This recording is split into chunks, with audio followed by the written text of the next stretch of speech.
aujourd'hui, je vais vous montrer comment on va faire germer du sarrasin. C'est très simple. On achète du sarrasin. Alors, à la Migros, il est très bien bio et sans problème. On peut l'acheter aussi en magasin bio. Il y a plusieurs solutions. Après ça, on va avoir un petit bocal à germer.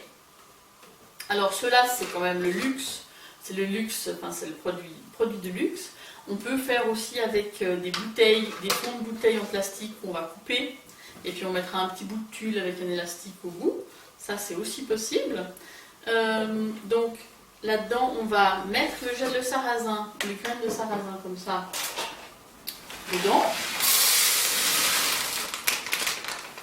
Moi, pour un paquet, j'en fais deux comme ça. Donc voilà. Après, on va le remplir avec de l'eau. De préférence de l'eau filtrée ou de l'eau de source, parce que comme ça va rester 6 heures, c'est mieux que ce soit de l'eau bonne, enfin pure, que de l'eau du robinet.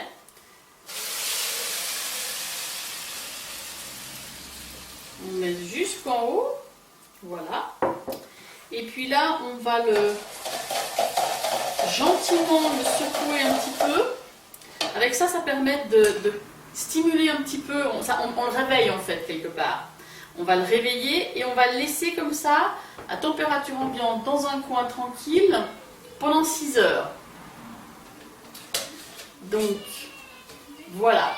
C'est pas 6 heures, c'est pas 7 ou 8 heures, là on va vraiment rester dans les 6 heures.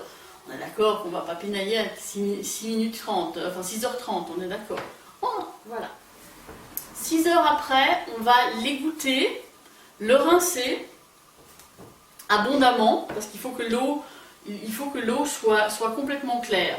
Là, vous voyez, il y a déjà l'eau est un peu trouble et elle va l'être encore plus au bout de 6 heures. Quand vous allez rincer, il va falloir que l'eau soit complètement claire. Une fois que vous avez rincé abondamment, il faut l'égoutter. Donc là, on va égoutter de cette façon-là, pour qu'il n'y ait plus d'eau. Hein, on va pas le secouer. Le but, c'est vraiment pas de le secouer, d'être gentil avec ces petites graines.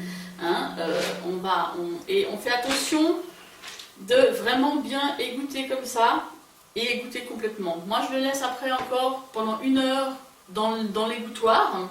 Comme ça, s'il reste des gouttes, ça s'égoutte complètement. Et on fait attention, bien sûr, de ne pas boucher l'aération, parce que sinon, il n'a plus d'air et puis il va pas aimer. S'il n'a plus d'air, il va commencer à fermenter. Et le sarrasin, s'il fermente, il devient amer.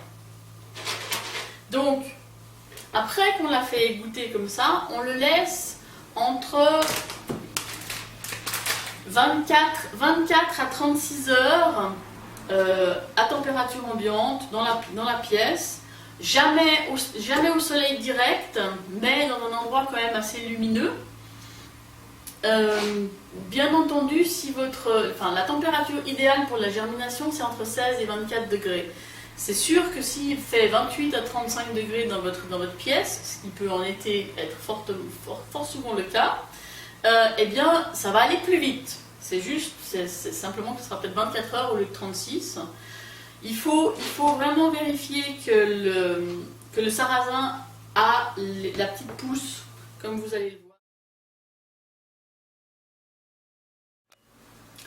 Donc là, quand vous avez le sarrasin qui est germé comme ça, donc on a vu avec le smoothie, on peut aussi le mettre à déshydrater, on peut aussi le garder au frigo quelques jours.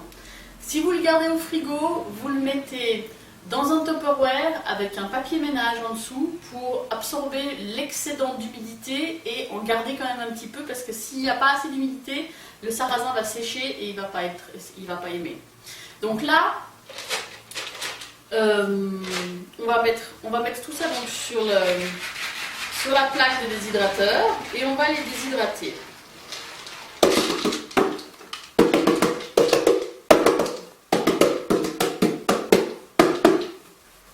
Ces bocaux, vous pouvez les trouver dans ma boutique en ligne.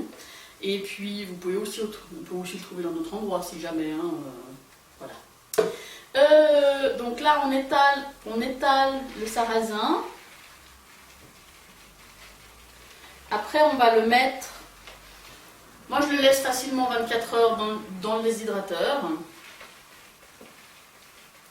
Il est important qu'on l'étale un petit peu quand même, parce qu'il ne faut pas que ça reste un gros tas comme ça, qui ne sera pas du tout déshydraté autour et puis un petit peu beaucoup à l'extérieur. Donc comme ça, la chaleur peut se répartir également partout.